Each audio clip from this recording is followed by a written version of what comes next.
방송에서 제공하는 투자 정보는 투자 판단에 대한 조언입니다. 방송에서 제공하는 주식의 가치, 가격 상승 및 가격 하락에 대해서는 방송사에서 보장하지 않습니다. 시청자 여러분 안녕하십니까. 오늘장 내일장 2부 문을 열도록 하겠습니다. 2부에서는 이제 종목 이야기 준비해 놓고 있습니다. 또 종목 상담 함께 할 텐데요. 하단의 번호 100원의 정보 이용료 부과되는 샵 4989번을 통해서 문자 메시지로 상담 신청해 주시면 됩니다. 문자 보내주실 때는 매수하신 종목명, 매수 가격, 비중 이 세 가지는 꼭 적어서 보내주셔야 잠시 뒤에 두 분의 전문가와 함께 상담이 가능하다는 점 다시 한번 말씀드리고요. 유튜브 채널도 안내해드립니다. 유튜브 접속 뒤에 서울경제TV 검색어 입력하시면 다양한 다시 보기 채널들이 열려 있습니다. 실시간 채널 함께 열려 있는데요. 클릭해서 들어오시면 언제 어디서나 유튜브를 통해서 TV 채널과 동일하게 시청 가능하니까요. 유튜브 채널도 많은 시청 부탁드리도록 하겠습니다. 시황 잠시 짚어봅니다. 자, 보시면 코스피가 조금 더 빠졌네요. 전 시간대보다 2122포인트대까지 소폭 더 빠졌는데 하루간의 흐름을 좀 정리해 보도록 하죠. 보시면 2129부터 2121까지 지금 빠져 내려온 겁니다. 장중 고점 2129, 2130포인트 지금 터치가 안 되고 있는 상황이고요. 지금 2130선 단기 저항선에서 맞고 내려오는 모습입니다. 힘이 좀 빠진 모습인데 수급 주체 보셔도 일단 뭐 개인만 삽니다. 기관, 외국인 동반 매도하고 있는 상황이고 연기금이 다행히 지금 2시 이후에 매수로 전환을 해서 소폭이지만 62억 원 매수가 잡히고 있습니다. 외국인 많이 파네요. 다음 살펴보도록 하죠. 코스닥은 722포인트대까지 밀립니다. 0.65%의 하락이고 전 시간대 0.4%에서 0.5% 하락이었는데 낙폭이 조금 더 커졌습니다. 하루간의 흐름 정리해봐도 728부터 쭉 빠져내려오면서 722까지 내려온 상황입니다. 수급 주체 볼까요?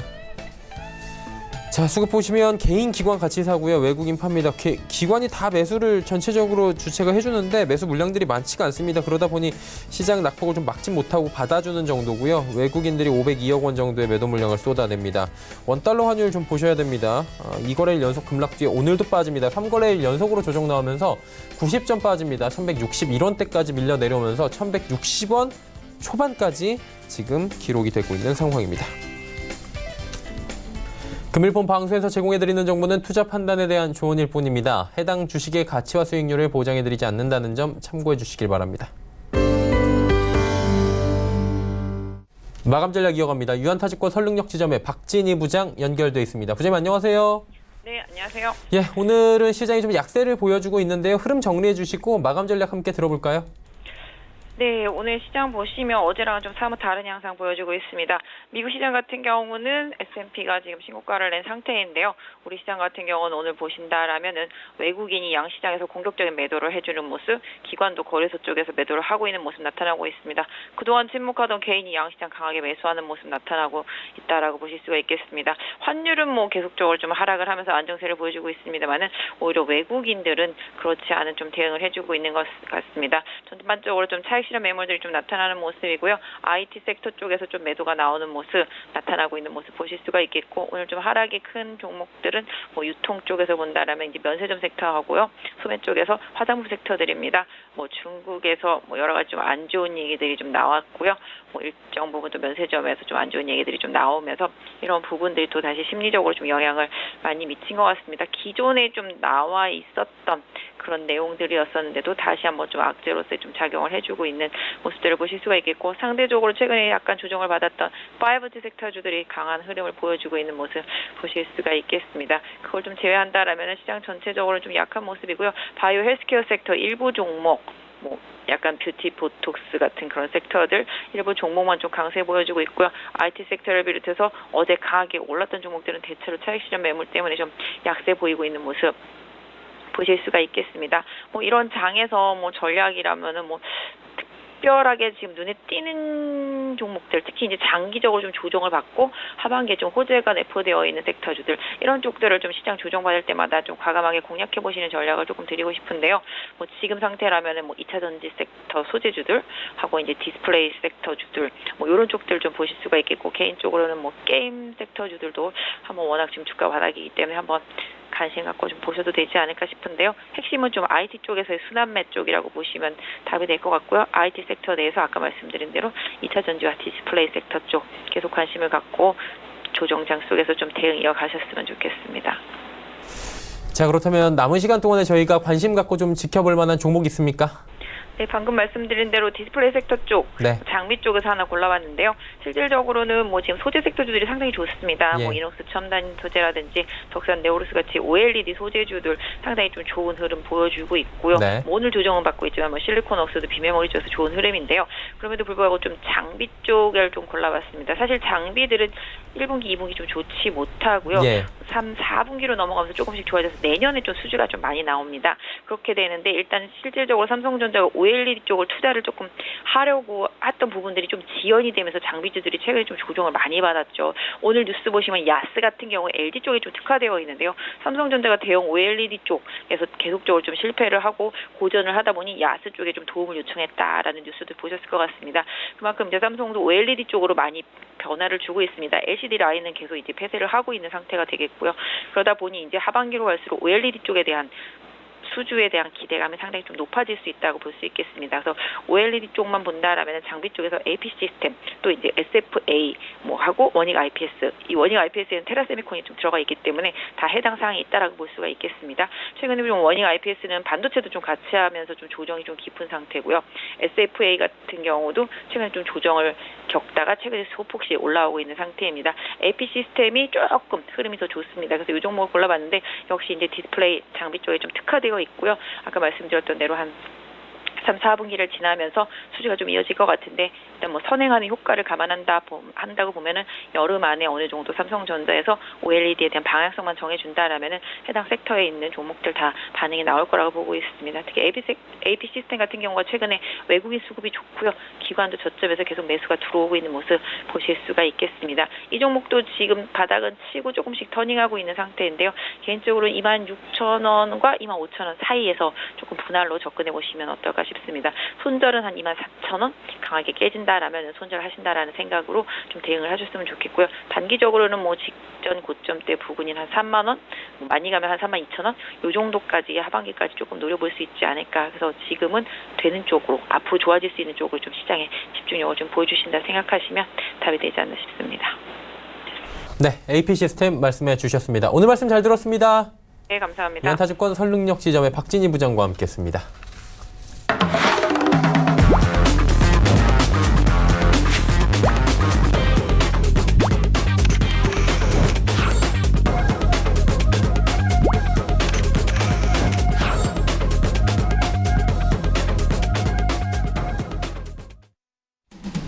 오늘 시간 일장 2부 함께 하고 계십니다. 이제 두 분의 전문가와 함께 종목 바로 짚어보는 시간 갖도록 하겠습니다. 오늘 함께 하시는 분들입니다. 마태투자그룹의 주마태 대표, 샘플러스의 이가람 전문위원과 함께합니다. 어서 오세요. 안녕하십니까. 네, 힘차게 출발해 보도록 하겠습니다. 주마태 대표님부터 갈까요? 네, 첫 번째 종목 휴비츠부터 소개하도록 하겠습니다. 네. 동사는 안광학 의료기기 전문 업체라고 할 수 있는데요. 휴비츠는 안경 원형 진단기를 공급하는 회사였습니다. 안경 원형의 이제 진단기들 대부분 많이 보셨을 텐데 요즘에는 이제 안과용 진단기를 공급하면서 이제 성장세가 두드러지고 있는 회사입니다. 올해 이제 안과용 망막 진단 기기로 최근에 상승이 이루어졌고 지금 조정의 패턴을 보여주고 있는데 흐름을 보시면 계속해서 이제 거래량이 크게 늘지 않으면서 이제 매집의 형태를 띠고 있다 이렇게 보시면 되겠는데요. 안과용 망막 진단 기기를 통해서 이제 외형 성장이 이제 본격화될 전망인데 이 망막 단층 진단기를 출시한 데 이어서 최근에는 OCTA라고 망막 미세혈관 영상 촬영기를 출시했습니다. 이 부분에 대한 좀 기대가 있는데요. 이 OCTA는 망막의 층을 검사한 후에 망막의 두께, 안압 등을 측정하는 기술입니다. 원래는 이렇게 안과용 진단 기기 전문 업체인데 이 기기가 어떤 의미를 갖냐면 이제 알츠하이머 환자, 알츠하이머를 발견할 수 있는 그런 기술입니다.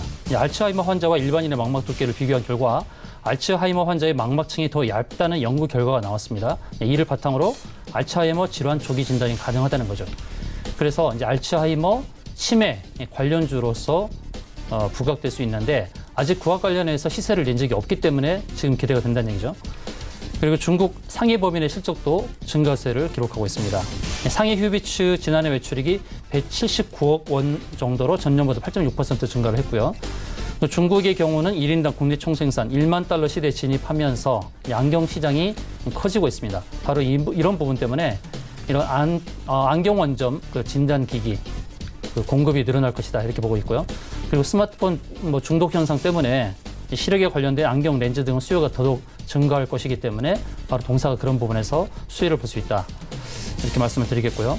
이 차트를 보시면은 최근의 흐름 안정적인 주가 흐름을 보여주고 있습니다. 큰 급등도 급락도 없는 상태고 최근 두세 달 동안에 꾸준하게 매집의 형태를 보여주고 있다는 말씀을 드리고요. 오늘은 주가 조정이 마이너스 3% 정도 발생하고 있는데 지금 이렇게 조정이 적절한 매수 타이밍이 아닌가 이렇게 말씀드릴 수 있겠습니다. 올해 예상되는 영업이익 100억 정도 되고 있고요. 이런 상황에서 시가총액이 1,100억 정도에 머물고 있다는 것은 저평가 회사라고 할 수 있겠습니다. 그러므로 지금은 이제 적절한 매수 타이밍이라고 말씀드리겠고요. 목표가는 11,700원, 손절가는 9,600원을 설정하도록 하겠습니다. 두 번째 종목 인터로조가 되겠습니다. 동사는 이제 콘택트 렌즈 제조 및 판매업을 영위하는 회사이지요. 클라렌이라는 브랜드명을 갖고 있고요. 국내 콘택트 렌즈 기업 중에서는 단연 매출 1위 업체입니다. 물론 뷰티 렌즈 전체를 보면 아큐브가 1위죠. 점유율이 31%니까요. 동사는 이제 18% 점유율로 2위입니다. 매출로 살펴보면 인터로조의 최근 수년의 실적 성장세가 두드러지고 있는데요. 2015년부터 2017년까지 각각 596억 원, 742억 원, 803억 원 매출액의 증가세, 가파른 성장세를 기록했는데 비록 작년에는 총 매출액 794억 원으로 전년에 비해 다소 주춤하긴 했지만 올해 들어 신제품을 선보이면서 제품 차별을 꾀해 1위 아큐브를 넘어서기 위한 고삐를 바짝 쥐고 있다는 평가입니다. 2014년도에는 가수 수지가 동사 브랜드 이름 클라렌의 전속 모델로 나서면서 브랜드 인지도가 급속도로 높아졌고 이는 매출 상승으로 이어졌습니다. 수지 렌즈라는 이름으로 기억하는 소비자들이 많을 정도로 수지를 이용한 이 마케팅 광고가 큰 효과를 봤다고 할 수 있겠습니다. 동사는 콘택트 렌즈 제조 공법 중 가장 까다롭다는 몰드 캐스팅 공법을 설립 시부터 도입을 해서 표준화를 통한 대량 생산과 성형의 안정성을 통해서 원가 경쟁력을 높이고 있습니다. 이 덕분에 아큐브 제품보다 10,000원 남짓 저렴하게 가격을 책정해서 소비자 확보에 성공했다고 할 수 있겠습니다. 현재는 유럽, 일본 등 전 세계 54개국에 클라렌을 수출하고 있습니다. 내수 판매 비중보다 해외 수출 비중이 웃돌 정도로 점차 해외 시장에서의 영역을 넓혀가고 있습니다. 인터로조의 차트의 흐름을 보신다면 앞서 말씀드렸던 휴비츠의 모양처럼 큰 상승과 큰 하락 없이 꾸준하게 안정적인 흐름을 보여주고 있습니다. 일봉상으로 보셔도 지금 241선 위에서 안착을 하면서 재차 상승을 노리고 있다 이렇게 보실 수 있겠는데요. 26,500원대 적절한 매수가라고 말씀드릴 수 있겠고요. 목표가는 3만 원, 손절가는 25,500원을 설정하도록 하겠습니다. 세 번째 종목 어버브 반도체입니다. 어버브 반도체는 빅메모리 반도체의 MCU 설계 전문 기업이라고 할 수 있는데요. MCU라는 것은 가전전기 제품의 두뇌 역할을 하는 반도체 칩이라고 할 수 있죠. 마이크로 컨트롤러 유닛이라고 하는데요. 주력 제품의 이 MCU는 전자레인지, 청소기, 밥솥 등 소형 가전 및 냉장고, 세탁기 등 백색 가전, 셋탑박스, 산업용 카운터 등의 전기 제품 중에 적용 중에 있는데 주요 고객은 삼성전자, LG전자, 쿠쿠, 대우전자, 휴맥스라고 할 수 있겠습니다. 국내 리모컨 MCU 시장에서 1위이고요. 또 배터리 충전기 MCU 시장에서 여전히 1위를 차지하고 있습니다. 또한 사물 인터넷 핵심인 통신칩을 결합한 가전제품용 스마트 MCU도 개발을 했지요. 정부가 비메모리 반도체 경쟁력 강화를 위해서 조 단위의 금전을 투입하고 했는데 또한 삼성도 비메모리 분야에 대한 133조 투자해서 2030년까지 1위를 수성하겠다는 전략을 갖고 있는 바 동사의 경우도 바로 이런 부분 때문에 수혜를 입을 수 있다고 볼 수 있겠습니다. 차트의 흐름을 보시게 되면 1차 상승 크게 나왔고 조정이 나오면서 지금 2차 상승 구간에 접어들었다 할 수 있겠습니다. 오늘 전체 장의 조정의 흐름을 벗어나지 못해서 1% 정도의 하락이 나오고 있지만 전체 이런 반도체 장비 업종의 지금 하락에 비해서는 그래도 선방을 하고 있다 이렇게 말씀드릴 수 있겠고요. 지금 매물대 아래에서 지금 움직이고 있습니다만 이 매물대를 돌파하게 되면은 정고점 9,000원대도 넘어설 수 있지 않을까 이렇게 볼 수 있는 종목이라고 할 수 있겠습니다. 목표가는 9,200원, 정고점 부근인 목표가 9,200원을 설정을 하고 손절가는 7,000원을 설정하도록 하겠습니다. 네 번째 종목 유니퀘스트가 되겠습니다. 유니퀘스트는 1993년에 비메모리 반도체 솔루션 제공 및 유통업체로 설립이 되어서 인텔, 퀄컴, 마이크론, 텍사스 인스트루먼트 등 글로벌 비메모리 업체의 제품을 수입해서 국내 IT 업체에 유통하는 사업을 하고 있습니다. 반도체 전방 산업을 경험하고 축적된 노하우를 바탕으로 해서 4차 산업혁명 밸류체인 사업도 구축하고 있는데요. 동사의 경우 자회사를 통한 그런 성장세가 두드러진다 할 수 있겠는데요. 첫 번째 소개하고자 하는 자회사는 드림텍이라고 할 수 있겠습니다. 최근에 상장한 업체인데요. 드림텍은 지문 인식 센서 모듈, 자동차 전장 모듈 등으로 제품을 확대하고 있는 회사라고 할 수 있겠습니다. OLED 모듈 생산 증가의 수혜를 받고 있는 이제 드림텍 경우 실적 개선에 성공을 했고 또 헬스케어, 전장 부문까지 사업을 확장하고 있습니다. 드림텍의 이 자회사 성장과 더불어서 동사 유니퀘스트도 주가 상승이 나올 수 있겠다 이렇게 판단을 하고 있습니다.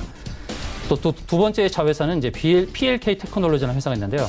이 PLK 테크놀로지 이 회사는 ADAS죠. ADAS 원천 기술을 바탕으로 신성장성을 부각을 하고 있는데 ADAS는 다 아시다시피 첨단 운전 보조 시스템이라고 할 수 있습니다. 이 부분에 원천 기술을 갖고 있고요. 또 현대차 사내벤처로 출발한 이 PLK 테크놀로지가 지금 아직 상장은 되지 않았습니다만 계속해서 정부의 정책의 그런 우호적인 환경 속에서 성장성이 보이고 있다 이렇게 말씀드릴 수 있고요. 또 세 번째 자회사 UQI 파트너스를 소개해드리고자 하는데 이 회사는 식물성 돼지열병 마커 백신을 개발한 바이오앱이라는 회사에 투자를 했습니다. 돼지열병 이슈가 완전히 물러나지 않은 상태인데요. 또 돼지열병 이슈가 부각이 될 때에 또 이 자회사 이슈로 인해서 유니퀘스트가 또 주가의 상승을 견인할 수 있지 않을까 이렇게 예상할 수 있겠습니다. 특히 이 바이오앱이 개발한 그러니까 UQI 파트너스가 투자한 바이오앱이 개발한 돼지열병 백신 허바백이라는 것은 동물 세포가 아니라 식물 세포에서 마커 백신을 만들었다는 면에서 주목을 받고 있습니다. 현재 사용되는 돼지 백신은 생독 백신으로 접종 후에 식욕 부진이라든지 유산 등의 부작용이 있는 것으로 알려져 있습니다. 그렇기 때문에 이 식물성으로 만들어진 이 돼지열병 백신 허바백 이 부분이 또 부각될 수 있겠다 이렇게 말씀드릴 수 있겠고요. 유니퀘스트의 차트를 보시면 최근에 상승이 크게 나왔습니다. 상승이 크게 나왔고 오늘 약한 조정을 보이고 있는데요. 또다시 다음 주에도 상승을 이어갈 수 있는 좀 발판을 마련하지 않았나 하는 그런 생각이 듭니다. 그래서 목표가는 8,800원으로 설정을 하고요. 손절가는 7,000원을 제시하도록 하겠습니다. 다섯 번째 종목 한솔테크닉스를 소개하도록 하겠습니다. 한솔테크닉스는 한솔그룹 계열사인데요. 파워 모듈 부품하고 BLU 제품, LED, 또 태양광 모듈, 휴대폰 제품의 생산 및 판매를 하는 업체라고 할 수 있겠습니다. 4년 전 2015년 하반기부터는 휴대폰용 무선 충전 모듈 사업을 지출했고요. 또 2016년도부터는 삼성페이 RX 모듈 중저가 휴대폰에도 이제 적용해서 확대가 되고 있습니다. 특히 파워 모듈 부문의 매출의 성장과 수익 개선이 이루어지고 있는데 상반기는 무선 충전 모듈이 확대에 채용이 됐었고 또 TV용 파워 모듈의 제품 개선 및 생활 가전 부분에서 매출 확대가 이어지고 있습니다. 또 동사의 이제 베트남 법인 경우는 이제 최대 실적 달성을 기대하고 있는데요.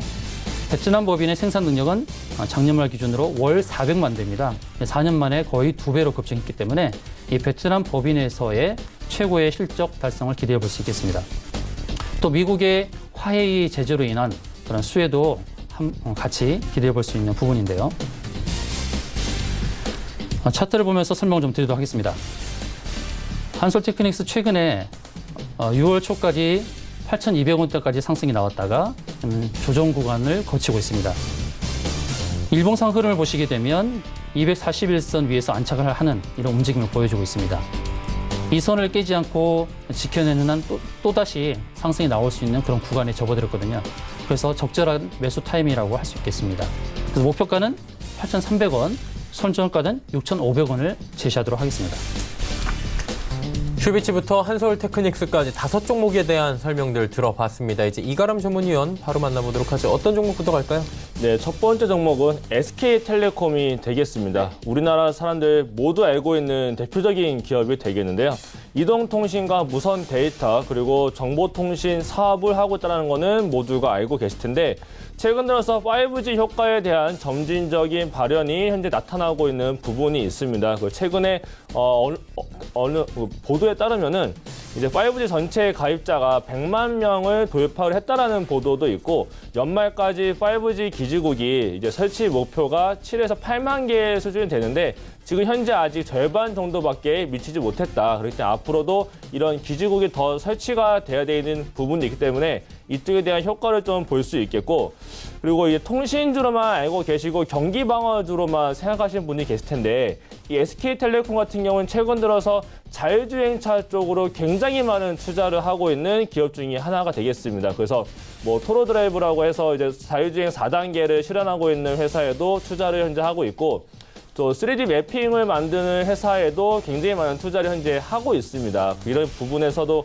좀 주목을 해봐야 될 필요가 있겠고 그리고 내일 이제 서울시와 함께 상암 디지털시티 문화광장 쪽에서 이제 5G 자율주행 테스트베드를 조성하고 5G와 관련돼서 이제 자율주행 핵심 기술인 V2X를 융합한 기술에 대한 시연에 나선다는 얘기도 있습니다. 그렇기 때문에 자율주행 쪽으로 지속적으로 이슈가 나타나고 있고 통신 관련 쪽으로도 이슈를 굉장히 많이 받고 있는 대장주의 성격을 갖고 있기 때문에 좀 장기적인 투자의 관점으로서 통신주를 본다라고 하게 되면은 이 SK텔레콤이 가장 최우선주가 될 것이다라고 말씀을 드릴 수 있겠고요. 그래서 목표가는 28만 원, 손절가는 25만 원을 말씀드리도록 하겠습니다. 두 번째로는 동성 화인텍이라는 종목이 되겠습니다. 이 종목은 이제 PU 단열재와 가스 사업을 하고 있는데 최근 들어서는 셰일가스 프로젝트에도 참여를 하고 있고 LNG 추진 선박의 사업도 현재 역량을 확대를 하고 있는 부분도 있습니다. 최근에 LNG 추진 컨테이너선에 대한 발주에 대한 문의가 증가를 하고 있다라고도 하고요. 또 대만의 에버그린하고 이제 17억 달러의 LNG 추진 컨테이너선에 대한 발주도 진행이 될 예정이기도 합니다. 그리고 LNG에 대한 추진 이제 컨테이너선 발주 문의에 따라서 동서화인텍이 좀 수혜를 많이 받을 수 있겠는데 또 볼 수 있는 게 초저온 보냉제에 대한 부분도 있습니다. 이 부분이 같은 사업으로서 한국카본이 있는데 한국카본이 굉장히 또 좋은 주가의 모습을 보여주고 있습니다. 이쪽에 대한 분야를 양쪽 사업을 현재 두 기업이 나눠서 가지고 가는 부분이 있기 때문에 한국카본과 놓고 같이 봤을 때 그 정도의 주가 효과가 나타날 수 있겠다라고 볼 수 있겠고요. 그래서 목표가는 11,500원, 손절가는 8,800원을 말씀드리도록 하겠습니다. 세 번째로는 코리아 FT라는 종목이 되겠습니다. 코리아 FT는 자동차 부품 전문 업체이고 2012년도에 이제 스펙과 합병으로 코스닥에 상장이 된 회사가 되겠습니다. 자동차 연료 탱크 내부의 증발가스 포집 장치인 캐니스터와 연료 주입구와 연료 탱크 관의 연결관인 플라스틱 필러넷 그리고 차량 내부의 인테리어 부품을 생산을 하고 있는 회사가 되겠는데 중국과 인도 그리고 폴란드에도 생산 법인을 현재 보유를 하고 있고 이쪽 관련되어 있는 해외 수출에 대한 비중이 굉장히 높은 기업이 되겠습니다. 신규 사업으로 역시나 차세대 자율주행차, 스마트카에 이제 공통적으로 들어갈 수 있고 악천후 상황에서도 보행자를 감지할 수 있는 머신러닝 기반인 ADAS 소프트웨어에 대한 알고리즘을 개발을 했다라고도 합니다. 그렇기 때문에 이쪽 관련 기술이 좀 부각이 될 수 있겠고 앞서 말씀드린 것처럼 내일 이제 상암에서 자율주행 페스티벌이 열립니다. 이에 따른 종목들이 이슈를 다시 한 번 더 받을 수 있겠다라는 부분도 말씀을 드릴 수 있겠고 또 자산가 대비로 봤을 때도 이제 저평가에 되어 있는 부분도 있습니다. 그래서 이러한 부분들이 다시 한 번 더 부각이 된다라고 했을 때 자산가 대비해서 주가에 반영이 된다라고 하게 되면은 이 종목 같은 경우는 좀 큰 상승세가 나타날 수도 있겠다라고 말씀을 드리겠고요. 그래서 목표가는 3,600원, 손절가는 2,750원을 말씀드리도록 하겠습니다. 네 번째로는 헤로마 푸드 서비스입니다. 이 종목은 좀 개인 분들도 그렇고 저도 굉장히 관심이 많은 종목이 되겠는데요. 아무래도 맘스터치라는 프랜차이즈를 가지고 있기 때문에 저 또한 역시 그 사이버거를 좋아해서 굉장히 좀 많이 관심을 두고 있는 종목이 되겠습니다. 아시는 것처럼 외식 프랜차이즈인 맘스터치하고 화덕피자와 이제 치아바타를 팔고 있는 붐바타를 보유를 하고 있는 기업이 되겠고, 그에 또 따라서 가공식품과 식자재 유통 사업도 현재 하고 있는 회사가 되겠습니다. 대표 제품으로는 역시나 많은 분들이 좀 드셔보시면서 맛있다라고 느꼈던 싸이버거를 주력 제품으로 해서 신제품들 또한 굉장히 많은 인기를 얻으면서 대중적으로도 굉장히 많이 인기를 얻고 있는 브랜드인 맘스터치가 되겠고, 또 이 현재 가맹 점수 또한 1,193개로 국내 버거 브랜드 중에서 가맹 점수가 2위라고도 합니다. 그만큼 브랜드에 대한 유명도도 올라가 있고, 4월 달부터 배달앱인 요기요하고 업무 협약을 체결해서 전국 400개 매장으로부터 이제 배달 서비스도 현재 시작을 해놨는데, 이 매장 또한 늘어날 계획으로 잡혀 있고, 버거 대비 단가가 높은 치킨류에 대한 배달이 확산이 또 되고 있기 때문에 또 배달앱의 경우에는 최소 주문 가능 금액이 있습니다. 이에 따라서 점포당 매출 또한 극대화될 것으로 현재 전망이 되고 있기도 합니다. 또 붐바타 같은 경우는 샌드위치와 피자 위주의 프랜차이즈로서 버거 대비해서 원가 구조가 굉장히 좋습니다. 그렇기 때문에 이러한 부분이 이 동사의 수익성을 굉장히 좋게 만들어줄 수 있는 개선의 영향을 기여할 전망으로 나타나고 있고요. 현재 이 붐바타는 8개의 매장이 운영 중에 있는데 이 점포에 대한 확장이 앞으로 늘어날 것이고, 이 늘어나는 속도에도 좀 관심을 가져볼 필요가 있겠습니다. 그리고 또 한 가지는 우리나라도 중간 배당을 현재 하고 있습니다. 물론 몇 겹 안 되지만 올해부터 중간 배당을 하는 기업 수가 굉장히 늘어나고 있고, 그 규모 또한 굉장히 커지고 있는 상황인데, 이 헤르마 푸드 서비스도 올해부터 처음으로 중간 배당을 실시한다라고 합니다. 그렇기 때문에 중간 배당에 대한 받을 수 있는 부분은 이번 주와 다음 주 정도에 매입을 해야지 중간 배당을 받을 수 있는 부분도 있기 때문에, 이에 따라서 수급에 대한 개선이 될 것이다라고도 예상이 되고 있고요. 그리고 이 헤르마 푸드 서비스는 차트를 통해서 한번 살펴볼 사항이 한 가지가 있겠는데, 차트를 보여드리게 되면요. 이전에 한 차례 굉장히 좋은 상승세가 나타났었던 헤르마 푸드 서비스입니다.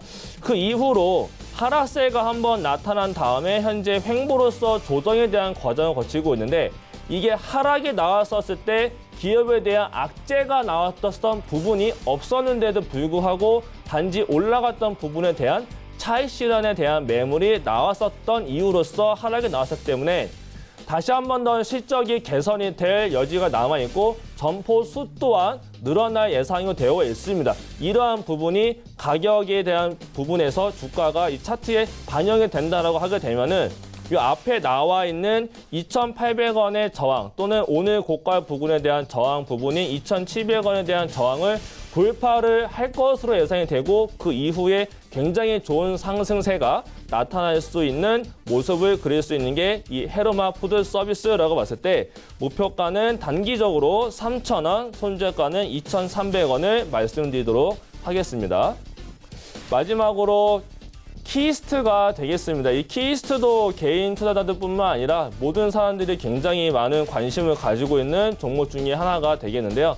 모두 아시는 것처럼 소속된 연예인들과 아티스트에 대한 관련되어 있는 매니지먼트 사업을 하는 기업이 되겠습니다. 역시나 문화 콘텐츠 제작 사업에도 현재 관여를 하고 있어서 드라마나 영화 촬영에 대한 제작에도 많은 투자를 하고 있는 회사가 되겠는데, 방탄소년단과도 관련이 있는 종목이기도 합니다. 특히 그 일본 매니지먼트를 맡고 있기 때문에 일본에 대한 투어에 대한 일정 또는 이제 방탄소년단들이 이제 월드 투어를 하게 됐을 때 그런 일정에 대한 부분에서의 이슈를 다시 한 번 더 받을 수 있는 종목이 되겠고, 또 드라마 제작도 확대가 되고 있고 매출 또한 증가가 될 것으로 기대가 되고 있습니다. 그리고 또 한 가지가 이 키스트에서 가장 대표적인 배우가 배용준도 있겠지만은 젊은 분들한테는 김수현이라는 배우가 있습니다. 이 김수현 배우가 7월 1일 날 제대를 앞두고 있습니다. 제대를 앞두고서 굉장히 많은 광고와 작품에 대한 스카웃 문의가 오는 것으로 알고 있어요. 그렇기 때문에 이러한 부분도 다시 한 번 더 이슈를 받아서 주가를 끌어올릴 수 있는 명분이 될 수 있겠다라고도 말씀드릴 수 있겠고요. 그래서 목표가는 4,000원, 손절가는 3,250원을 말씀드리도록 하겠습니다. 네, SK텔레콤부터 키스트까지 말씀을 해주셨습니다. 단기 접근 종목들 리뷰부터 바로 들어갑니다. 주 대표님은 휴비츠 말씀해 주셨죠. 결과 어땠습니까? 뭐 손절가까지는 않았지만 좀 하락을 했습니다. 5에서 6% 하락이 나오고 있는 상태인데 아까도 추천드렸던 종목이에요. 다시 추천을 드렸고요. 일봉 흐름상을 보시게 되면 제가 굵게 이렇게 표시한 게 241선입니다. 241선 그네를 타듯이 그 위에 지점이 있거든요. 241선 지지를 받으면 다시 상승을 할 수 있다 이렇게 볼 수 있는데 지금 휴비츠의 경우를 보시면 올해 들어서 이제 주봉에서 보시게 되면 거래량 증가가 확연하게 보이죠. 확연하게 보이는데요. 작년에는 이렇게 거래량이 늘지 않았어요. 그 전년도에 보시면 2017년도 이때는 이렇게 거래가 활발했었죠. 활발하고 작년도에 거래가 죽었다가 올해 이렇게 거래가 살아나고 있습니다. 주봉을 보시게 되면 이게 어느 정도 상승의 패턴을 그리고 있다라는 것을 알 수가 있습니다. 그래서 지금 일봉에서 보여드렸듯이 241선 이제 지지를 받는 한은 여기서 정비를 해서 재차 상승이 나올 수 있다 이렇게 볼 수 있고요. 그래서 거래량은 우리가 속일 수 없다라고들 다 아시는데 주봉의 이 거래 패턴을 봐서는 상승세가 시현될 가능성이 높다 이렇게 말씀드릴 수 있겠습니다. 그래서 지금은 조정 구간이 있지만 오히려 지금이 이 조정 구간이 매수할 수 있는 적절한 타이밍을 부여해 주겠다 이렇게 판단하시면 되겠습니다. 네. 휴비츠 말씀해 주셨고요. 그러면 기보유자들은 조금 더 가지고 있어도 괜찮다라는 말씀이신 거죠? 그러면 오늘은 어떤 종목이 괜찮아 보이십니까? 네, 오늘은 어버브 반도체를 말씀드리려고 하는데요. 이 정고점, 이제 9,200원 정고점을 형성을 하고 충분한 조정을 거친 다음에 재차 상승이 나오고 있는데 주목해 볼 수 있는 것은 큰 금액은 아니지만 어제 오늘 사이에 기관에 6억 정도의 매수가 들어오고 있다는 것입니다. 그전에 이틀 연속 이렇게 산 적이 없었거든요. 그래서 지금 어버브 반도체에 대한 기관에서도 관심을 갖는 것이 아닌가, 수급 면에서도 기대할 수 있는 상황이고, 보시면 이제 매물대가 7,900원부터 8,300원까지 이렇게 형성이 되어 있습니다.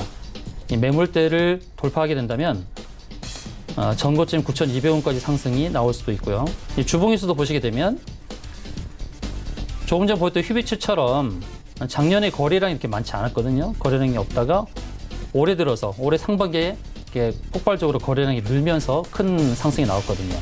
주봉에서도 보시게 되면 주봉에서는 20주선의 지지를 받고 재차 상승을 노리고 있다 이렇게 보시면 되겠는데 손절가는 명심하고 가시면 좋겠고요. 9,200원대까지의 상승을 기대해 보시면서 대응하시면 되겠습니다. 네, 알겠습니다. 어버브 반도체 말씀해 주셨습니다. 이가람 전문위원은 지난 시간에 출연해서 포비스 TNC를 말씀해 주셨습니다. 이 결과 어땠습니까? 포비스 TNC가 굉장히 좀 좋은 모습을 나타내 줬습니다. 그래서 금요일 날 종가가 1,645원이었었는데요. 약간 하락세가 나타났으나 굉장히 좋은 이슈적인 모습이 나타나면서 뉴스와 함께 그 수요일 날 굉장히 급등세가 나타나면서 금요일 종가 대비 15%의 상승세를 나타내 줬고요. 이뿐만 아니라 분봉상으로 봤을 때 이날 15%의 상승세를 보여줬는데 다음 날도 양봉과 함께 10%대의 단타를 들어갈 수 있었던 모습으로서 약 두세 번 정도 수익을 낼 수 있는 트레이딩으로서 굉장히 좋은 종목으로서의 모습을 보여주면서 굉장히 좋은 수익을 안겨준 모습을 나타내 주었습니다. 네. 자, 그렇다면 오늘은 또 어떤 종목이 좋은 수익률을 줄지 궁금한데요. 어떤 종목입니까?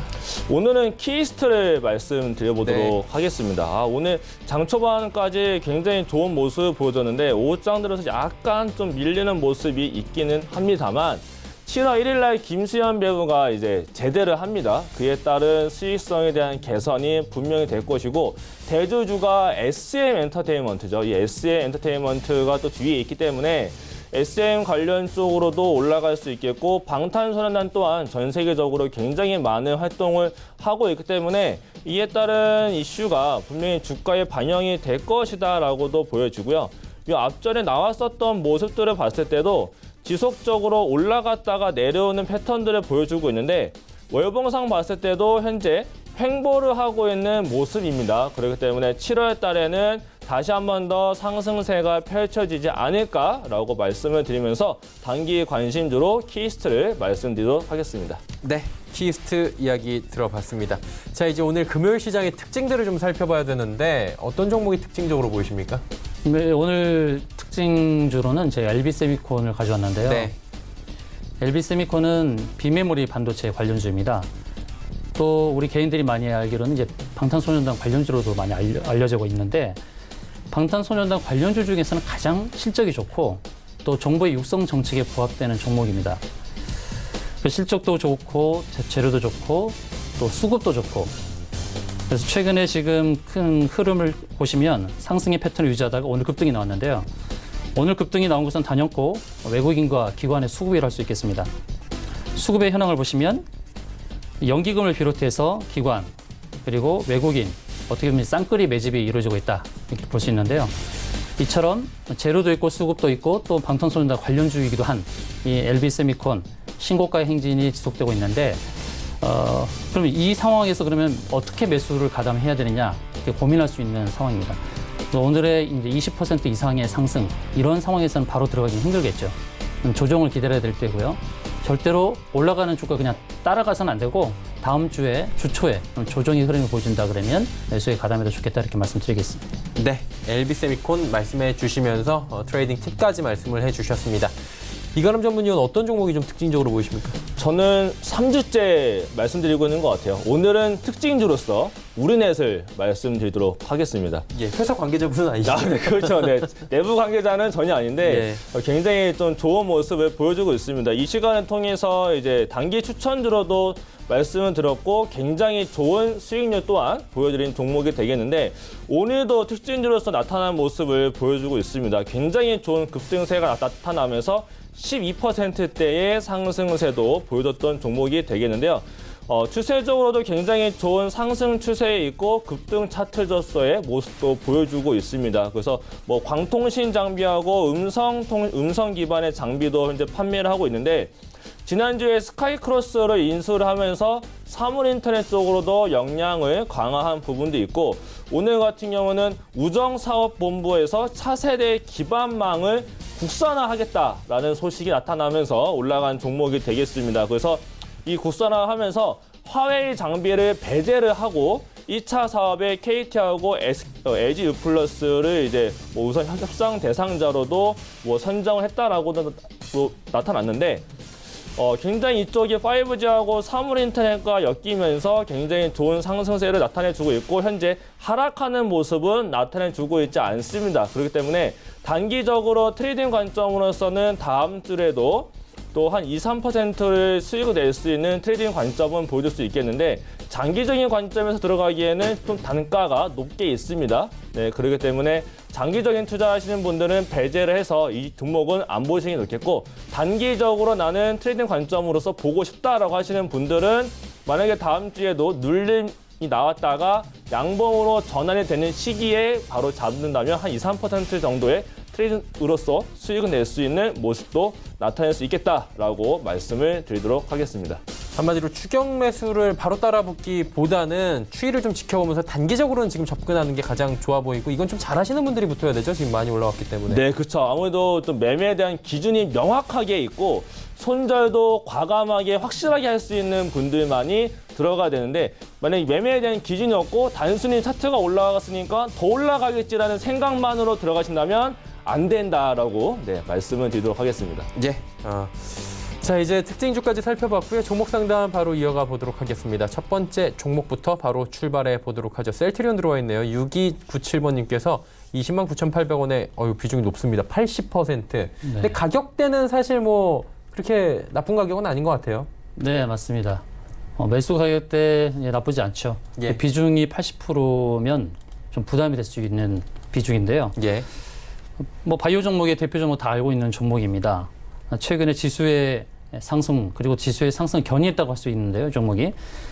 일봉상에 보시게 되면 이제 매물대 위에 있으면 안착을 하고 있어요. 이렇게 보시면 어디서 이제 매도를 해야 될지 그게 중요한데, 중요한 것은 이제 비중 80%를 이제 축소를 해야 되는 그런 상황에 대해서 좀 말씀을 드리겠는데, 지금 전고점이 지금 22만 4,500원 이렇게 되어 있죠.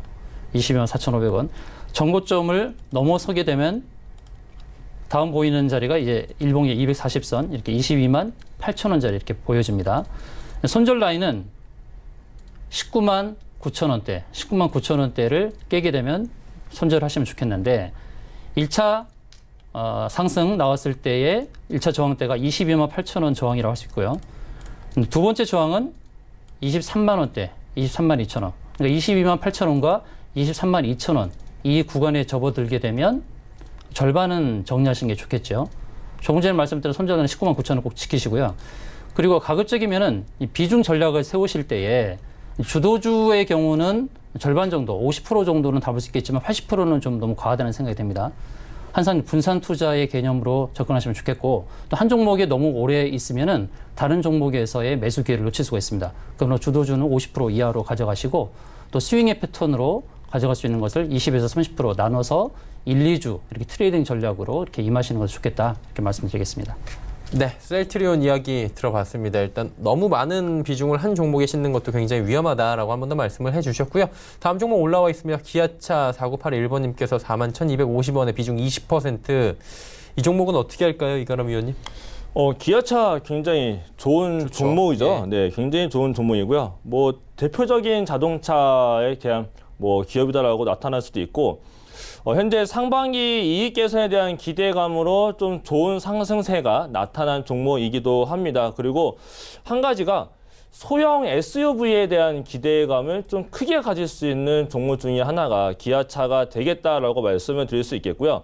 월봉 차트를 보여드리게 되면은 월봉 차트가 굉장히 큰 하락세가 단연간 나타났다가 올해 들어서 하락에 대한 추세선의 돌파가 나타나면서 바닥에서 탈출을 하고 있는 모습이고, 월봉을 확대해서 보게 되면은 장대 양봉 이후 음봉 나왔다가 지금 다시 한 번 더 저가를 지키면서 양봉이 나타난 모습이기 때문에 앞으로 이 앞에 나왔었던 음봉 하나를 잡아먹는 양봉이 출현될 가능성이 높다라고도 보여집니다. 그래서 이봉상 봤을 때 22이평선과 62평선이 현재 저점으로서 지금 만나려고 하는 모습도 있는데, 이 부분에서는 지지를 좀 받을 수 있지 않을까라고도 말씀드릴 수 있겠고, 내려간다라고 해도 다시 한 번 더 올라갈 수 있는 종목이 기아차가 될 수도 있겠다라고 말씀을 드릴 수 있겠는데요.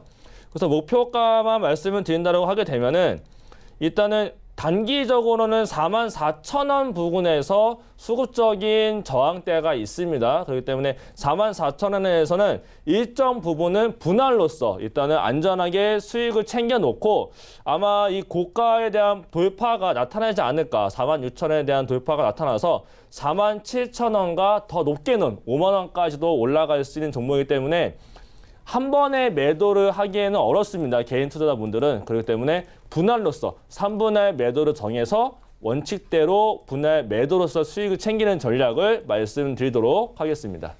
네, 기아차에 대해서 분할 매도 관점 말씀해 주셨고요. 세 번째 종목 상담 바로 이어갑니다. 오션브리지 종목 0366번님께서 11,500원에 비중 10% 어떻게 할까요? 네, 매수가 대비해서 그렇게 많이 빠진 상황은 아닙니다.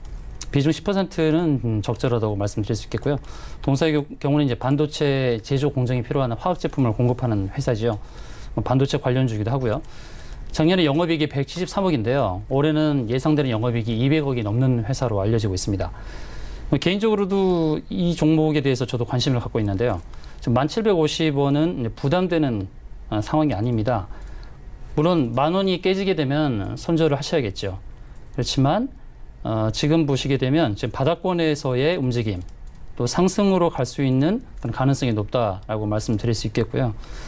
최근에 일봉 흐름상에서 61선에 부딪히고 잠깐 밀리고 있습니다. 그럼 61선 저항을 한번 활용했으니까 이 저항을 무력화시켰다고 볼 수 있겠고, 이 저항을 뚫게 되면 이제 11,700원을 넘어설 수 있겠죠. 그럼 다음 매물대까지 12,000원대까지 상승이 나올 수도 있는데 12,000원 넘어서는 부분에서의 정리를 하시면 좋겠다 말씀드리겠습니다. 손절가는 10,000원 깨졌을 때 그리고 12,000원 넘어서면은 매도 관점으로 안내드리겠습니다. 손절 라인은 10,000원, 수익 실현은 12,000원부터라고 말씀해 주셨고요. 다음 종목은 위닉스 올라와 있습니다. 26,000원 매수가로 들어와 있고요. 3329번님께서 비중 20%다라고 말씀해 주셨네요. 어떻게 할까요, 위닉스는? 위닉스 같은 경우는 또 대표적인 공기청정기로서 굉장히 좋은 상승세가 나타났던 종목이기도 합니다. 또 제습기도 현재 팔고 있고요. 상승이 나왔었던 이를 보게 되면은 1분기 실적이 굉장히 좋게 나타나면서 영업이익이 무려 249%나 상승이 나타나면서 또 이 주가에 또 반영이 되면서 굉장히 좋은 상승세가 나타났는데 여름이 또 다가오고 있고 이번 여름 또한 굉장히 더울 것이다라고도 합니다. 그래서 여름 수혜주로서도 영향을 받을 수 있겠고 이 여름에서의 판매됐던 부분에 대한 실적이 하반기에도 반영이 될 가능성이 좀 있다라고 보여집니다.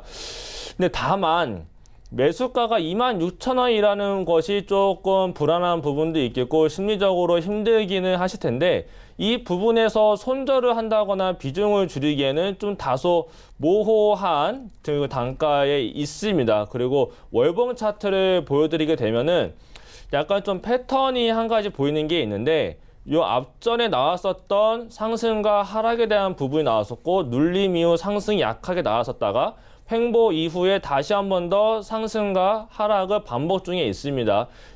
이런 패턴을 봤을 때 아무래도 미세먼지는 지속적으로 나타날 것이고 내년에도 나타날 거고 아마 올해에도 지속적으로 나타날 것으로 보여지고 있습니다. 그렇기 때문에 이 종목은 손절을 하거나 하기보다 물론 비중은 더 늘리시면 안 되겠고 비중은 그대로 가지고 계시되 만약에 26,000원 매수가에 도달을 한다라고 하게 되면은 매수가에서는 전량 매도로서 나오신 다음에 눌림 시에 다시 한 번 더 제 매수를 저가에서 보는 전략으로 말씀을 드려보도록 하겠습니다. 네, 한 종목만 더 가보도록 하겠습니다. 마지막 종목 상담은 S넷 0525번님께서 9,700원의 비중 30%다라고 말씀해 주셨네요.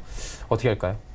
네, 9,700원 약간 고점에서 이제 매수를 하셨는데요. 네네. 10,000원이 넘어갔던 종목이죠. 최근에 10,000원이 넘어갔고 조정이 나왔는데요. S넷은 이제 그 네트워크 솔루션을 공급하는 회사이고 또 5G 관련주로서도 알려지고 있습니다. 9,120원 지금 형성하고 있는데요. 이 흐름상, 일봉의 흐름상을 보시게 되면 다시 재차 상승을 나올 수 있는 그런 모양을 갖고 있습니다.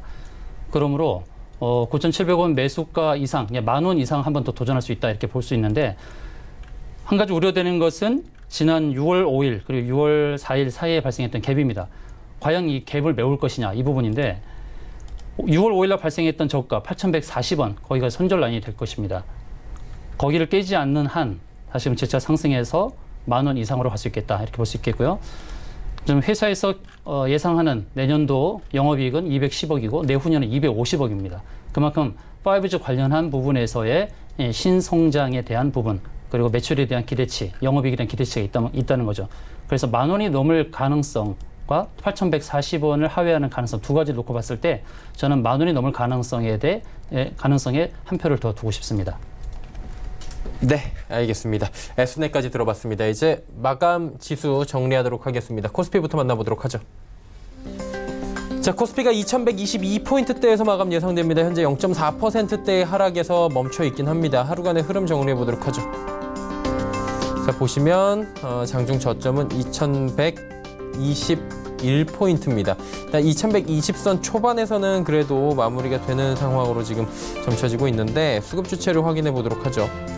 수급 보시면 기관 외국인의 쌍끌이 매도입니다. 금융투자가 지금 매수로 하지만 돌아섰고요. 연기금 142억 원대까지 매수 물량 늘렸습니다. 개인이 1,394억 원 사고요. 시총 상위주들 잠시 짚어봅니다. 삼성전자, SK하이닉스, 현대차, 셀트리온 모두 하락 혹은 보합권에서 움직입니다. 6위부터 10위 종목들 살펴보도록 하겠습니다. 현대모비스, 포스코 올라갑니다. 그리고 SK텔레콤, 보합, 신한지주와 LG화학은 빠지면서 시총 상위주들 혼조세 전체적으로 보여줍니다. 코스닥 시장 넘어가 보도록 하죠. 723.04포인트 0.59% 빠집니다. 일단 낙폭이 조금 더 커졌는데 하루간의 흐름을 정리해 보도록 하죠. 마지막입니다. 728부터 722까지 빠져 내려옵니다. 그리고 이렇다 할 장중 반등조차 없이 그대로 약세장으로 지금 마감이 되는 분위기입니다. 수급 주체 보도록 하겠습니다. 외국인들의 매도가 500억 원대, 551억 원, 큰 물량은 아닌데 일단 전체적으로 거래량도 오늘 좀 많지는 않고요. 금요일이다 보니까 일단은 이번 주에 오른 부분에 대해서 정리하고 보자라는 측면이 있습니다. 요일의 특성도 분명히 오늘 코스닥 시장이 더욱더 반영이 되고 있고요. 개인 기관 사고 있습니다. 기관은 전주채가 사고 연기금이 117억 원대까지 매수 물량을 더 늘려가고 있는 상황입니다. 시총 상위주들 마지막으로 정리합니다. 셀트리온 헬스케어 약세 전환됐고요. 신라젠, CJ ENM, 헬릭스미스, 펄어비스까지 모두 빠집니다. 지금 전체적으로 1위부터 5위까지 종목 가운데 오르는 종목 한 종목도 없고요. 지금 뭐 큰 폭의 하락은 없지만 전체적으로 투심은 좋지 않은 상황입니다. 6위부터 10위 종목들 마지막으로 정리합니다. HLB도 빠지고요. 스튜디오 드래곤도 빠지고 셀트리온 제약도 빠집니다. 다행히 메디톡스와 휴젤은 올라가고 있는데 최근 시장에서 제약바이오 업종 자체가 좀 휘청휘청할 때마다 이 보톡스 관련 종목들은 그나마 좀 버텨주는 모습들이 포착이 됐는데 오늘 역시 메디톡스와 휴젤은 1.4%, 0.97%씩 각각 올라가면서 버텨주는 모습이 포착이 됩니다.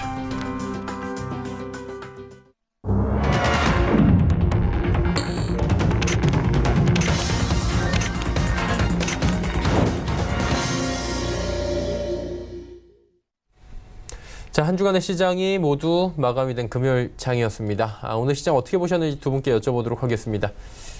주 대표님 어떻게 보셨어요?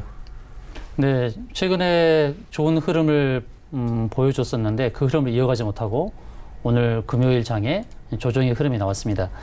이런 생각을 할 수 있거든요. 왜 대한민국 증시만 못 가느냐. 미국 다우지수, 나스닥, 또 중국의 상해 지수까지 또 항생까지 이렇게 잘 올라가는데 대한민국 지수가 크게 이렇게 상승하지 못하는 이런 모습을 보여주고 있습니다. 어떻게 보면 지수가 숲이라고 한다면 이제 종목이 나무가 되겠죠. 지금은 전체 숲을 보면서 갈 것이 아니라 개별 종목인 나무에만 접근해야 되는 그런 상황이거든요. 어떻게 보면 우리나라가 성장 동력을 가질 만한 그러한 그런 동력은 사실상 없습니다. 수출이라든지 또는 기업의 생산이라든지 이런 부분을 봤을 때 성장 동력은 그렇게 부족하죠. 그만큼 주가 상승을 견인할 만한 그 모멘텀은 부족하다고 할 수 있겠습니다. 그런데 개별 종목에서는 하루에 상승이 또 크게 나오는 경우가 있거든요. 그렇기 때문에 지금은 어떤 종목을 다 갖고 있어서 다른 종목을 살 수 없을 만큼의 그러한 여력이 없는 그런 상태가 될 것이 아니라 어느 정도는 현금을 쥐면서 성장 모멘텀에 있는 개별 종목 트레이딩이 유효한 관점, 계속해서 한두 달 동안 계속 그렇게 관점 말씀드리고 있는데 전체 지수를 바라보거나 또는 대형주를 매입한다거나 그러한 방향으로 가지 마시고 성장 모멘텀에 있는 종목으로만 압축하는 그 단기 트레이딩 유효 관점으로만 이렇게 말씀드리겠습니다. 그리고 어느 정도 현금은 늘상 확보를 하시라 이렇게 말씀드리겠습니다. 네, 단기 트레이딩 관점 말씀을 해주셨고요. 이가람 위원님은 어떻게 보셨습니까, 시장? 사실 금요일마다 좀 아쉬움이 좀 큽니다. 계속적으로 상승세가 나타나다가 금요일만 되면은 꼭 이렇게 차익 매물이 나타나게 되는데 아무래도 월화수목이 굉장히 잘 올라왔습니다. 그리고 저항대까지 모두 올라온 모습이기 때문에 박스단에 대한 상당을 뚫을 만한 모멘텀이 사실 없다라고도 보여지는 부분도 있습니다. 그리고 G20도 아직 끝나지 않았고 미중 간의 관계가 해결되지 않은 상태이기도 하고 또 미국과 이란이라는 뭐 지정학적인 리스크도 현재 발생이 된 상황이기 때문에 이에 따른 관망세가 나타난 게 아닌가라고도 보여지고요. 다음 주에 같은 경우는 G20도 있지만 그 전에 마이크론에 대한 컨퍼런스 콜이 있습니다. 그 마이크론이 이제 어떻게 컨퍼런스 콜을 하느냐에 따라서 우리나라에 대한 반도체 업황 또는 뭐 중국에 따른 영향이 어떻게 받았는지 이런 거에 따른 멘트가 나올 것으로 예상이 되고 있기 때문에 이 미중 간의 정상회담뿐만 아니라 이 마이크론 컨퍼런스 콜이 어떤 내용으로서 멘트가 나오는지도 같이 보면서 이게 굉장히 잘 나타나게 될 경우에는 개별 종목이 잠시 멈추고 지수 관련 종목들이 움직일 가능성이 좀 높아집니다. 그렇기 때문에 다음 주 초반에는 개별주 종목 위주로 해서 트레이딩 관점을 이어나가시되 이 마이크론의 컨퍼런스 콜을 좀 기다려볼 필요가 있겠다라고 말씀을 드릴 수 있겠고요. 그래서 다음 주는 이 모든 기관 투자자들도 그렇고 모든 사람들이 좀 관망세가 많이 클 겁니다. 그렇기 때문에 개인 투자자분들이 이때 달려들기보다 그냥 같이 관망세로서 좀 시장을 지켜보는 관점으로 보는 게 어떨까라고 말씀을 드려보도록 하겠습니다. 네, 두 분과 함께 오늘 시장 그리고 다음 주 시장에 대한 이야기 그리고 전략들까지 짚어봤습니다. 이쯤에서 두 분은 보내드리도록 하겠습니다. 마태투자그룹의 주마태 대표, 샘플러스의 이가람 전문위원과 함께했습니다. 고맙습니다. 고맙습니다. 자, 마감지수 정리합니다. 코스피부터 만나볼 텐데 0.25% 내리면서 2125.86포인트에 그래도 낙폭을 좀 줄이면서 마무리가 됐고요. 코스닥 살펴봅니다. 0.61% 내리면서 722.86포인트에 거래 마감했습니다. 자, 원달러 환율은 이런 90전 올라가면서 1164원에 정확히 마감이 됐습니다. 시장의 이슈 정리해드리도록 하겠습니다. 김동섭의 마켓뷰 출발합니다.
안녕하세요.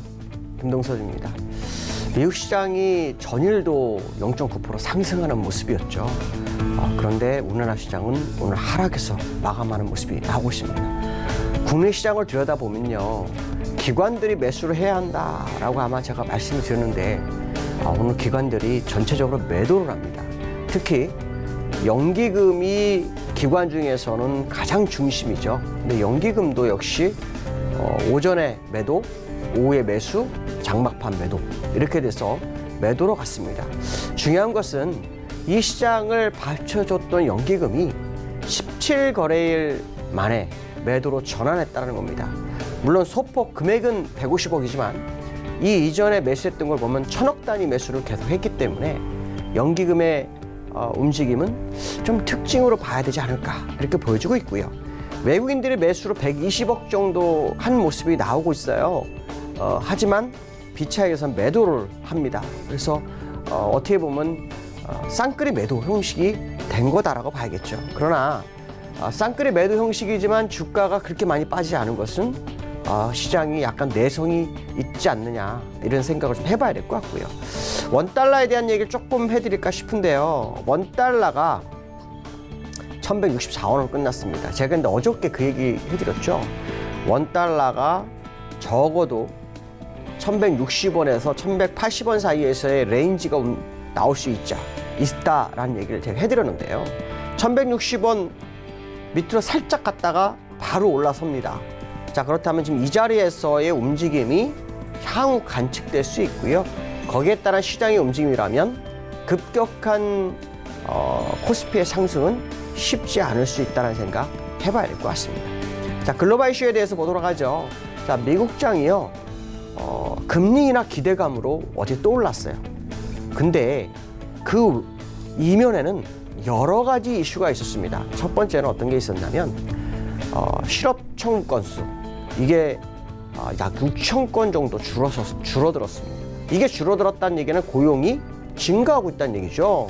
자, 그럼 실업률이 낮아지고 있는데도 불구하고 금리나 기대감이 상승했다. 뭐 이런 얘기가 지금 나오고 있죠. 그렇다면 이거는 연준이 금리 인하할 재료는 절대 아니었다라는 거고요. 또 하나는 금리 인하가 되고 있는데 공포지수, 빅스 지수가요 올라섭니다. 그리고 국채 금리도 역시 같은 방향으로 움직입니다. 그렇다면 이건 도대체 뭘 의미하나라는 생각을 한번 해봐야 될 것 같습니다. 분명히 기준금리 인하감이 시장에 반영되고 있는데 그 이면에서는 반대 행보가 나오고 있다. 그렇다면 지금의 자리가 100% 상승 자리냐라고 본다면 결코 그렇지 않을 수 있겠다라는 생각을 해봐야 되지 않을까라고 말씀드릴 수 있고요. 그 얘기는 지금의 자리가 어쩌면은 제가 지난번에 말씀드린 것처럼 이 윗부분을 완전히 돌파하기 전까지는 리스크 관리 측면에서 시장 대응하는 게 맞지 않을까. 어쩌면 어저께 미국 상승은요, 기준금리 인하 기대감보다는 중국과의 무역 협상에 대한, 재개에 대한 기대감이 더 컸지 않았을까라는 생각이 듭니다. 어저께 정상들이요, 그러니까 중국하고 미국이죠. 정상들이 무협상 재개를 지시했다고 하죠. G20 정상회담에서 시진핑하고 트럼프가 정상회담을 약속했다고 합니다. 여기서 극적 타결이 있을지 모르겠지만 그거를 대비해서 아마도 주가가 올랐지 않을까라고 보여지는데요. 자, 문제는 정상에서 타결되면 주가가 올라갈 소지가 있지만 지금까지 주가를 끌어올렸던 재료, 기준금리는 시장에서 사라질 수도 있습니다.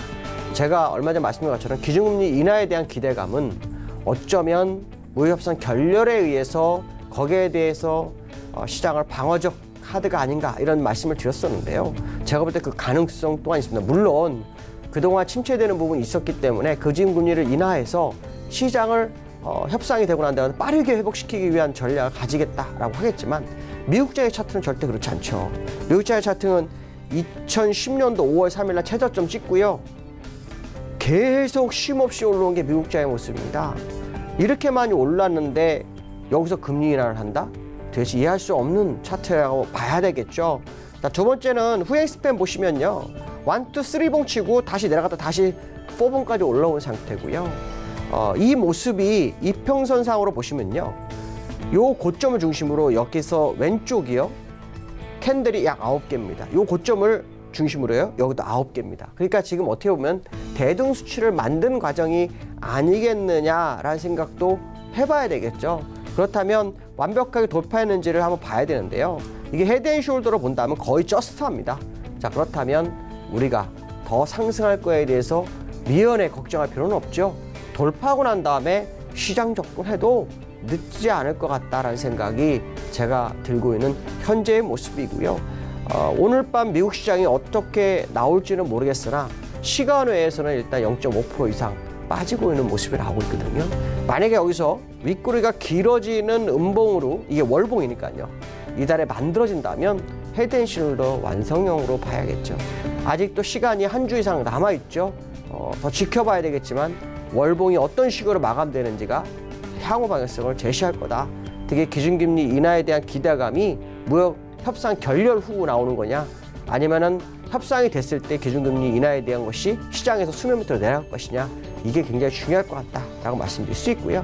자, 두 번째 이슈는요, 금입니다. 금에 대해서 한번 말씀드리고자 합니다. 제가 지난번 이 방송에서요, 금 얘기 한번 했어요. 근데 제가 앞에서도 그런 얘기를 했죠. 미국의 기준금리 인하가 기대감, 기준금리 인하가 되면 유동성이 증가하잖아요. 그러면 안전자산 쪽으로는 매개가 갈 수가 없어요. 근데 지금 안전자산인 금이요, 지난번에 이런 얘기를 했어요. $1도 3주 안에 올라갈 수 있었다 그랬는데 그때 올라갔죠. 그 다음에 이거는 월봉인데 금도 이제 출발할 수 있다라는 얘기를 아마 해드렸을 거예요. 근데 지금 금값이 월봉상으로 어마어마하게 뛰었습니다. 장대항봉이 나왔죠. 근데 재미난 것은 뭐냐면 요 고점이었던 부분들을 다 돌파를 했습니다. 너무 쉽게 돌파한 금의 모습.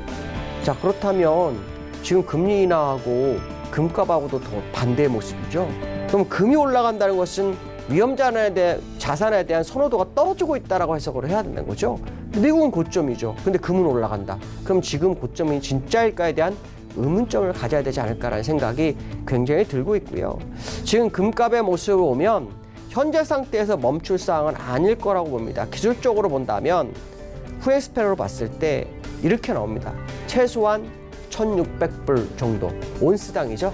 그 자리까지 갈 수 있다라고 해석을 할 수 있죠. 만약에 1,600불까지 가게 되면 과거에 2013년도 1월 2일 날 고점이 1,637불이니까요. 거의 전고점까지 가는 상황이죠. 그 상태에서 위험 자산이 계속 치고 갈 수 있을까?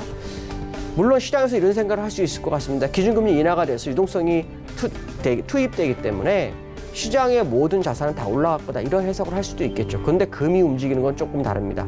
그렇기 때문에 아마도 이 모습을 봐야 될 것 같고, 실제로 금이 이렇게 횡보할 때요, 세계 중앙은행들은 금을 매집을 했다라는 겁니다. 현물로. 그렇다면 시장에 금이 있을까요, 없을까요? 수급적으로 공급보다는 수요가 많은 상태가 된 모습이라는 거죠.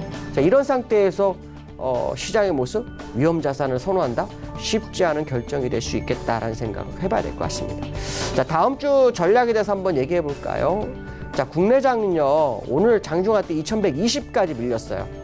근데 제가 계속해서 말씀드렸던 자리는 2118포인트입니다. 2118포인트를 돌파해놓고 주봉은 끝났어요. 근데 몸통이 더 커졌어야 되는데 커지지 못한 게 조금 아쉽죠. 오늘 정도는 차라리 한 10포인트 정도 더 올려서 2145포인트 정도에 마감을 했으면 다음 주 정도 조정을 줄지라도 방향성은 100% 위쪽이다, 뭐 이런 표현을 쓰고 제가 끝났을 텐데요. 오늘 모습을 보면 일단 의문 안으로 진입한 것까지는 긍정적입니다. 근데 의문 안으로 진입하면서의 모습을 보시면 의문 하단선을 살짝 도파하고 끝났어요. 그러면 안착을 했다고 하지 않습니다. 적어도 일단 공방전이 다음 주에 있을 거다라는 생각을 해봐야 될 것 같고요. 그러한 근거로는 앞에 수급처럼 시장을 끌어왔던 연기금이 그것도 뭐 100억, 200억 사던 것이 아니라 1000억 단위를 사던, 거의 17일 이상을 사던 연기금이 매도 전환했다는 게 아주 주요 특징으로 잡히고요. 또 하나는 앞에서 원달러 제가 잠깐 보여드렸는데 이유, 지난번에 말씀드린 것처럼 1160원 밑으로 가게 되면 경상수지 적자가 유지가 됩니다. 그러니까 60원 이상에서 상당 기간 유지를 하면서 경상수지 적자를 탈피하고자 하는 전략이 시장에 나올 거라고 하는 거죠. 자, 그 얘기는 뭐냐면 코스피가 계속해서 가는 국면으로 가기는 쉽지 않을 것 같다는 생각을 해볼 수 있다는 거죠. 그러면 오늘 연기금의 매도는 어쩜 의미가 깊을 수 있다는 거죠. 근데 왜 그렇게 많이 사고 매도를 했을까요? 여기에 저는 또 의문점을 갖고 있습니다. 어쨌든 중요한 것은 뭐냐면 시장의 수급의 중심인 연기금 계속 지켜볼 필요성은 있다라고 말씀드릴 수 있을 것 같습니다. 오늘 여기까지 하겠습니다. 감사합니다. 김동섭의 마켓뷰까지 함께 하셨습니다. 금일 본 방송에서 제공해드린 정보는 투자 판단에 대한 조언이었습니다. 해당 주식의 가치와 수익률을 보장해드리지 않는다는 점 참고해 주시길 바랍니다. 자, 주말에는 한 주간의 이슈를 좀 정리해드리는 시간, 저희가 하이라이트 영상을 통해서 준비해봤습니다. 주말에 많은 시청해 주시고요. 다음 주 시장을 미리 예측해 보시면서 전략 세워보는 또 알찬 시간 되셨으면 좋겠습니다. 저희가 준비한 소식은 여기까지입니다. 편안한 금요일 행복한 주말 보내시길 바랍니다. 고맙습니다.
방송에서 제공하는 투자 정보는 투자 판단에 대한 조언입니다. 방송에서 제공하는 주식의 가치, 가격 상승 및 가격 하락에 대해서는 방송사에서 보장하지 않습니다.